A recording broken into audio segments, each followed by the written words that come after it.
Iran Israel സംഘർഷത്തിലേക്ക് അമേരിക്കയും കാലെടുത്ത് വെച്ചിരിക്കുന്നു. ഇത് ലോകത്ത് ഉണ്ടാക്കാവുന്ന പ്രത്യാഘാതങ്ങൾ ചെറുതായിരിക്കില്ല. അമേരിക്ക ഇറാനെ ആക്രമിച്ചതിനാൽ ഇനി ഇറാൻ ചെയ്യാൻ പോകുന്നത് മിഡിൽ ഈസ്റ്റിലുള്ള അറബ് രാജ്യങ്ങളിലുള്ള അമേരിക്കൻ താവളങ്ങൾ എല്ലാം ഇറാൻ ആക്രമിക്കും. ഇതിൽ Saudi, Kuwait, Qatar, Iraq, Syria, Dubai etcetera ഒരുപാട് രാജ്യങ്ങളുണ്ട്.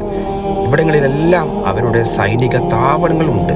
ഇറാൻ അവിടെയെല്ലാം ആക്രമിക്കുക തന്നെ ചെയ്യും.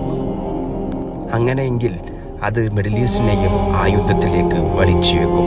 അത് ലോകം സാമ്പത്തിക മാന്ദ്യത്തിലേക്ക് പോകും. എണ്ണവില കുത്തനെ കൂടും. നമ്മുടെ കേരളത്തെ അത് നന്നായി ബാധിക്കുക തന്നെ ചെയ്യും.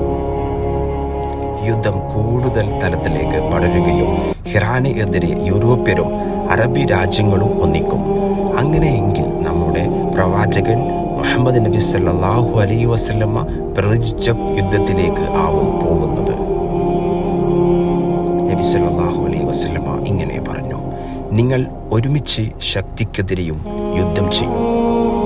അന്ന് നിങ്ങളും പാശ്ചാത്യരും കൂട്ടാളികളുമായിരിക്കും. പക്ഷേ അവർ പിന്നീട് നിങ്ങളെ ചതിക്കും. ഇത് ഇറാന് എതിരെ ആയിരിക്കും എന്ന് പല പണ്ഡിതരും വ്യാഖ്യാനിക്കുന്നു. അറബ് രാജ്യങ്ങളും ഇറാനും കാലങ്ങൾക്ക് മുന്നേ ശത്രുക്കളാണ്. സുന്നി ഷിയ സംഘർഷം. അങ്ങനെയെങ്കിൽ ലോകത്തിലെ ഏറ്റവും വലിയ അവസാനത്തെ യുദ്ധമായ അർമാഗാഡൻ യുദ്ധത്തിൽ ചെന്നേ ഇത് അവസാനിക്കുകയുള്ളൂ. അങ്ങനെയെങ്കിൽ ഇമാം മഹദിയെയും ലോകത്തിലെ ഏറ്റവും വലിയ ഫിത്നയായ ദജ്ജാലിനെയും ഈസാ നബിയുടെയും കാലഘട്ടമായിരിക്കും നമ്മുടേത്. സമാധാനത്തിന് വേണ്ടി പ്രാർത്ഥിക്കാം. എല്ലാം അല്ലാഹുവിലേക്ക് സമർപ്പിക്കാം.